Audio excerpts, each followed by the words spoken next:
have question time for Megan.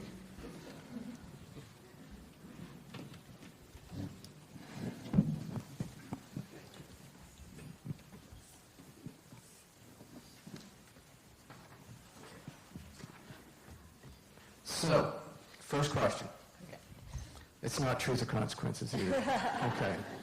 But tell us about the injury you sustained during the slopestyle event and how it affected big air and your training. Yeah, so as my dad touched on briefly, in my second run in slopestyle finals, I fell, and just the way I landed, I rolled over my binding, which is this metal piece on your ski that holds your boot in place. And just the way I rolled over it, it really dug into my quad. So I ended up with some really intense bruising, and like you said, I had a hematoma, which is where the blood kind of just pools in one area. But the hardest part was, like my dad said, is it felt like my quad just turned off, the muscle just didn't know how to activate it anymore, because I think it was just under so much trauma that it just shut off. So for days afterwards, every time I tried to initiate my quad, it just wouldn't work. It was like a soggy noodle. So every time I'd step, I just kind of give out and limp. But I had such great medical staff there. Like my dad said again, the U.S. doctors were coordinating with the Canadian team, and I went and got an ultrasound, and they did some work on my leg, and they were able to kind of get my quad moving better. And so I was definitely sore for the rest of the Olympics, I would say, but it was manageable pain, and just, taped my leg up every day, so I was walking around with just this giant wad of tape holding my quad together, but it all worked out and was a lot better by the time I was competing in big air, which was great. Question 2. Parry Sound isn't known for its big hills, big ski hills. So what is your training schedule like? Where do you train, and how much of it is dry training versus actual skiing? Well, where do I train? My dad's roof, apparently.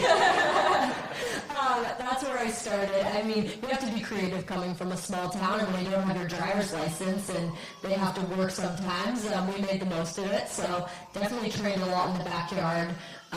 When we were able to get rides, we would go down to Mount St. Louis a lot, so I spent all my weekends there. I had a wonderful team, which ended up free ski. I think some of them are here today. And that's where I really grew up skiing, and now it's obviously just kind of transformed into more, so I'm traveling lots. I spend a ton of time in Whistler training, and then honestly all over the world. Lots of time in Europe. We go to Austria, Switzerland. We'll do training camps for a few weeks at a time. But honestly, I love coming home and being able to ski in my backyard, ski at Mount St. Louis. It's my roots. It's where I grew up doing this, so that's the best part of it for sure. Thank you. Training pins with other athletes is a huge experience apparently during the Olympics. How many pins did you receive while you were at the Olympics, and what was the coolest one that you received? Okay, yeah, so many people wouldn't know this, but pin trading is actually the biggest Olympic sport, and everyone does it. So your NSO and your sport will give you pins when you go to the Olympics, and then every country has their own individual pins, and so you kind of just go to other athletes and try and barter and upgrade for cooler pins, and it's cool to see all of the countries. Obviously, there's some that are very small teams, Jamaica, they have very few athletes at the Winter Olympics. So I definitely got into the pin trading pretty heavy. I got some really cool ones. I think one cool one that I'm really proud of is I got a pin from Haiti. And I was like, that's crazy that there's an athlete from Haiti here at the Olympics. But yeah, lots. I think I probably have over 100 different pins, which is pretty crazy. I had them over my lanyard, and by the end of the Olympics, my neck was just sore from carrying all these pins around. Yeah, but pretty cool experience. Pins and medals. Exactly, yeah, the combo. Okay, so, thank you.